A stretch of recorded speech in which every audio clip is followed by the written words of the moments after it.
Could you tell us a little bit about how the editor helped accentuate the comedy or drama in the Andy Griffin Show, the balance? Yes, we were limited to the script to a great extent, and we were limited to the director's desires, but we could inject our own feeling of the comedy into it to an extent. I mean, that's what good editing is. Did you uh, do you ever did you ever suggest scenes? Yes, yes. Can you give us an example? Um, well, if I found that something was lacking in a scene, I'd ask for a extra take or suggest something, and quite often it was accepted, and they'd reshoot something for me. Did your family watch that show? When did you leave your work at the office? I pretty well left my work at the office. Yeah, by that time I was married, and my daughter had been born, and so I had a family life too. We're going to hop on to the next show, which is the Dick Van Dyke Show. Yeah. Uh, can you tell us a little bit about working on that? Well, the Dick Van Dyke Show was a lovely show to work on. It was funny and light-hearted, and I remember that Sheldon Leonard took a slightly bigger part. As far he wasn't only the executor, he directed some of them as far as I remember, and he was somebody I really looked up to. He was a brain, very very good man. Tell us a little bit about the cast, and I believe it was a three-camera Yes, show. three-camera show. Yes, and the Mary Tyler Moore was in it, and Dick Van Dyke, and I, it's terrible. I can't remember all the names.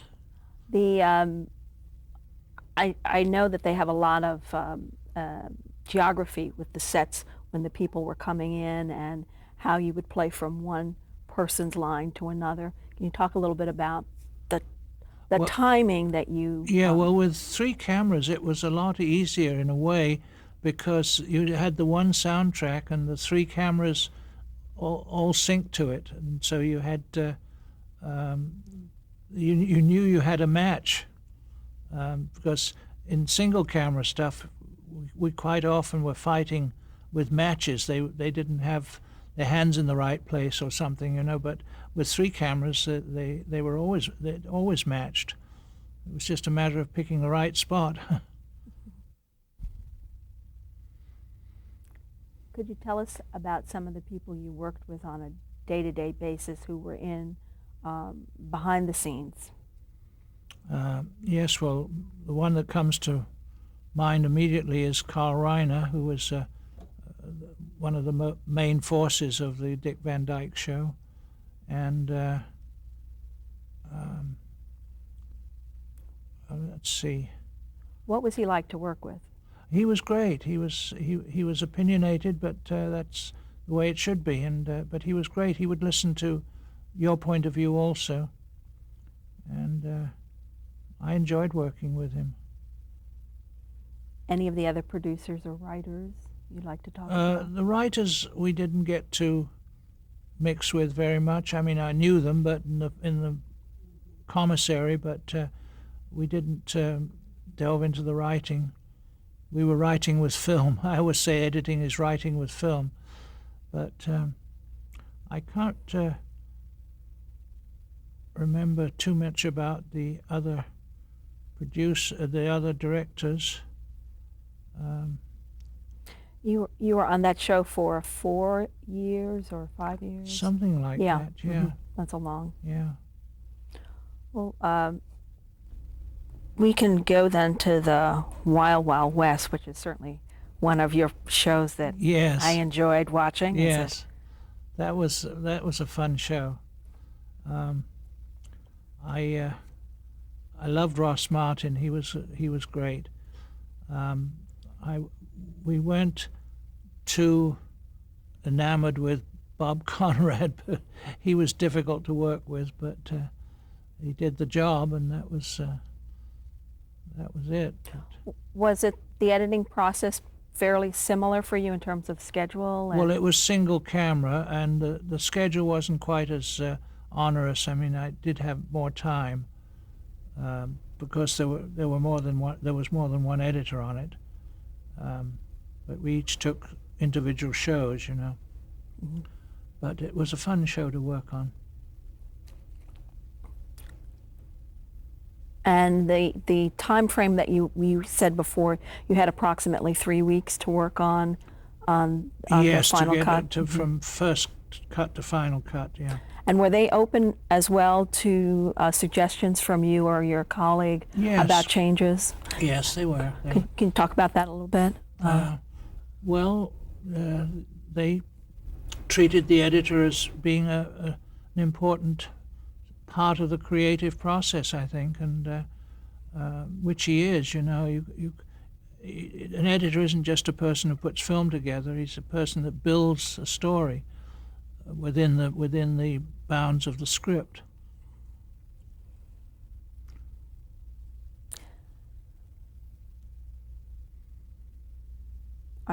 The next show is Get Smart. Oh yes, the shoe telephone. Yeah, that was crazy. How did you get that job? I was in the same studio, and I think we were really a stable of editors, and they moved us around quite a bit, and they needed somebody on Get Smart, and so I was one of the editors, but there were several other editors on Get Smart. Mm-hmm. Bud Molin, I think, was one of the chief editors on Get Smart. Mm-hmm. And what about the producers on that? Were they, was the process similar? Yes. I seem to think that they were all tied in together. I'm not sure. What was the name of the studio that we were at? I'm sorry, I don't know. Can't remember it. But it was a little studio. Mm-hmm. What was, were the performances consistent in terms of comedy with Barbara Feldon or any of the other characters? Or did you kind of have to shape the storyline as you were going? They worked as a team, the comedians, you know, and it was fairly easy to edit as far as the comedy was concerned. Mm-hmm. Okay. Now I know that The Waltons was an icon of a television series. Mm-hmm. How did you feel about working on that? I loved it. Yeah, John Boyan. That was a great show. Mm-hmm. You were on it for approximately, I think, a season or 2 seasons. Yeah, 2 or 3 seasons, I think. But could you talk about the vision of the show? Apparently Earl Hammer Jr. was one of the lead people on it. Yes, Earl Hammer. Wasn't he producer? Yeah. I think so. How is it different working on that show than some of the others? Well, the show's a little more serious, and it wasn't quite as much slapstick, and but it was just as interesting. Mm-hmm.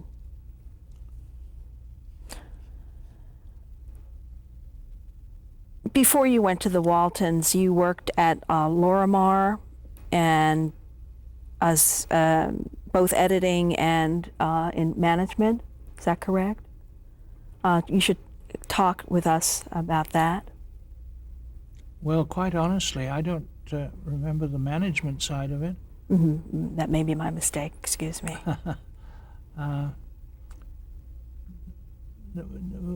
Could you repeat the question about? You started working at Lorimar in 70. What did you do for them? What projects did you work on? Well, Lorimar was the Waltons, wasn't it? Was it the Waltons? Yeah, thank you. Yeah, Yes. Lorimar was the Waltons. So that was That was one of the things that you did for them. Yeah, that was the main thing, as far as I remember. Can we stop for a second?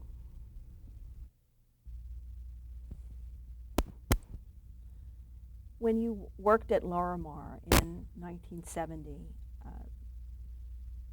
how many staff editors were there? Paint the scene for us. Was it a big shop?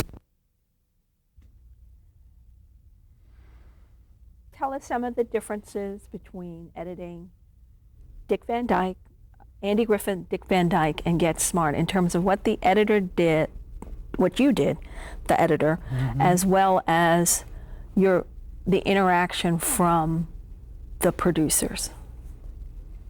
Well, I was very lucky in the fact that they left me alone a lot. I think they had confidence in me, and it's very important for the editor to inspire confidence in the producer, because otherwise you're going to have the producer breathing down your neck all the time.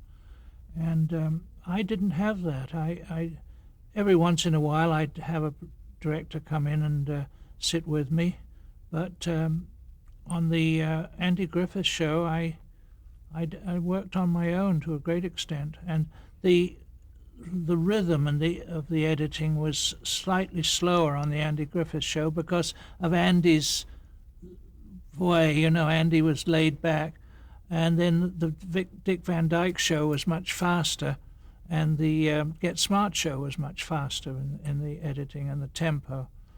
But the feeling, you get a feeling of the show. I don't know how to explain it, but when they leave you alone in the front office, you know you're doing all right. And they did leave me alone a lot to deliver. You just mentioned being an editor, being a backroom person. How does that affect the internal process? Well, yeah, the editor is the what I call the backroom boy, because he receives the film from the floor, from the stage, and he's got to take that and do something with it. But I don't know how to put it, but he builds it up into a story, and sometimes just one frame or two frames makes a big difference in a cut.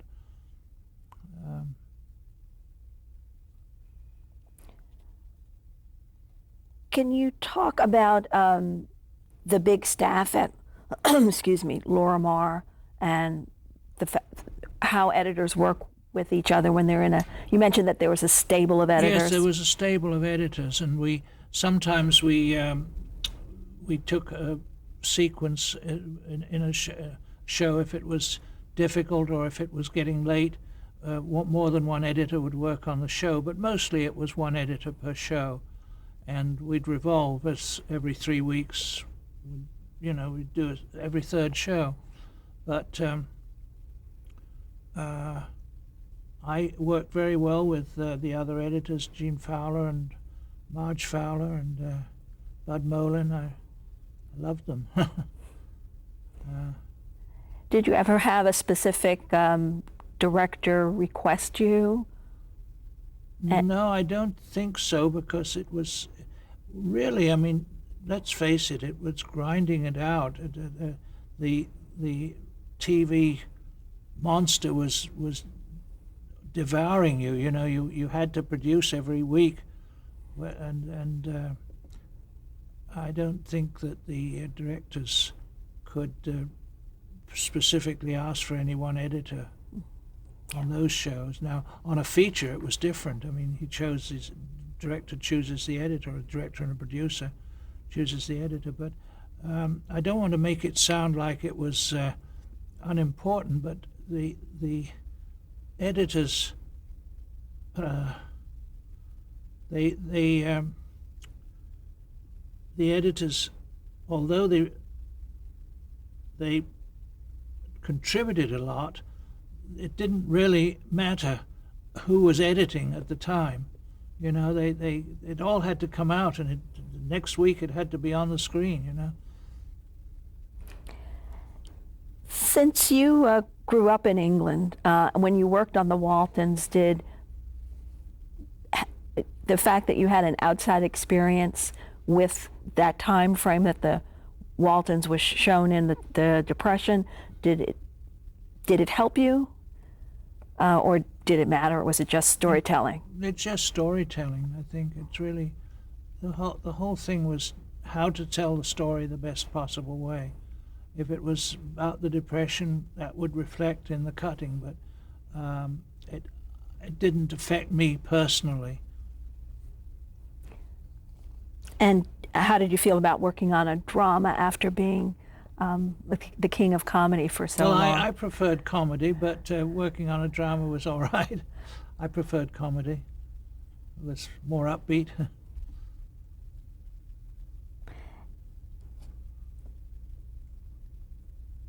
You worked for a short period of time on the Waltons, am I correct?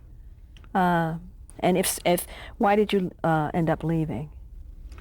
Well, you have to remember that this is 2001, and this was back in 40 years ago, and I just can't remember. I'm sorry, but...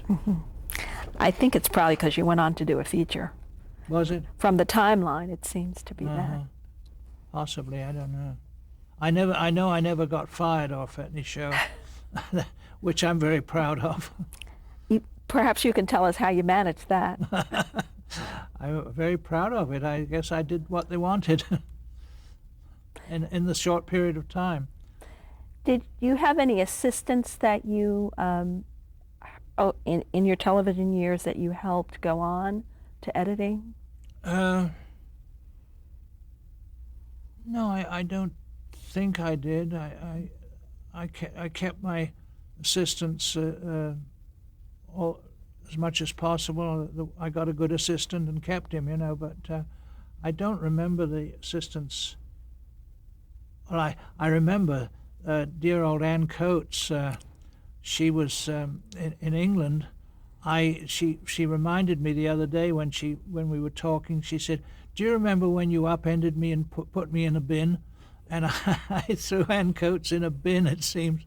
But she's leading editor now. She certainly is. Did you have any mentors when you here or in England? Any mentors? Mm-hmm. People who protected you? No, I don't think so. I was pretty much on my own. Mm-hmm. I noticed that you cut two of the Planet of the Apes films. Yes. And that was exciting. Tell me about that. Well, it was quite exciting. It was futuristic and fantasy. It was great. It was kind of a different kind of editing as far as pace was concerned. Editing is all pace. It's all timing, you know. That's any young man or young lady that's coming up into editing. It's how to get the rhythm and the pace going.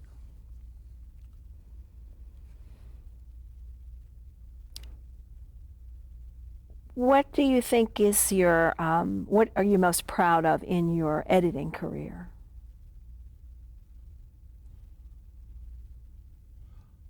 I think that one of my films that I'm proud of is The African Elephant, which was a documentary. But then you really have to use your imagination. There's very little script, and you have mountains of film, and you have to make a story out of it. And that was one of my proud moments. Of the African Elephant was quite successful, I think. And who you did that for Disney? No, it was. Yes, I guess it was for Disney. I guess it was. Again, my memory fails me. Do you have any advice you would give to more advice you'd give to the young pups coming up? Well, yes, see a lot of films, um, study the cutting, and use your imagination. It's a lot of it is imagination, and to anybody that's a budding editor, editing is fascinating. It really is. The only reason I gave it up and retired at 55 was because I wanted to live my dream, and that was sailing to the South Pacific, which I was able to do. But You should tell us about your sailing years. You finally got to do what your parents advised you not to do. right, yes, I bought my boat, Carioca 3. I sailed her down to Mexico. I lived in Mexico for about 7 years preparing the boat, and learned Spanish, and went to school for Spanish. Fitted the boat out. The lady I went down with to Mexico left me, and so I was a single-hander for a while. And then I met the person that I went cruising with, Susan, who was a wonderful, wonderful crew member, and she was really great. And I had 3 years of joy, and then I had a heart attack and had to give up sailing. That's why I'm here talking to you, I guess. Do you miss editing at all? Yes, in a way I do, especially coming back and talking to you. I'd like to get back and edit again, but I know I never will. Never say never. Never say never, right. So you said you skipped the moviola flatbed and all that stuff. You were pure upright. I couldn't possibly edit these days with all this computer stuff. I'd want a moviola. Are there any more? Is there anything else you'd like to add? No, I would like to say that I'm very glad I was born when I was, and that I came up from 1918 to 2001, and the advancement of technology in this, I don't think it's ever happened before, and I don't know whether it's going to go on more, but from horseless carriages to the present-day cars, to airplanes, to space travel. It's amazing what I've seen in my 83 years. I hope I have a few more to see a little more. But do you ever watch your shows on Nickelodeon, or because Dick Van Dyke is on cable television? Yes, I watch them every once in a while. Yeah. How does that feel? Oh, it feels good. It feels good, and it brings back a lot of memories. But that's then they go again, because my memory, when you all get to my age, you'll realize that your memory isn't as good as it should be. Are there any more questions that need to be asked?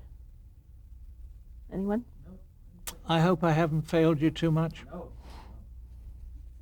I got a little worked up there at the last bit. That's okay too. Yeah. Thank you very much. Thank you. 25 years ago. I don't believe you. And that's why it's so difficult.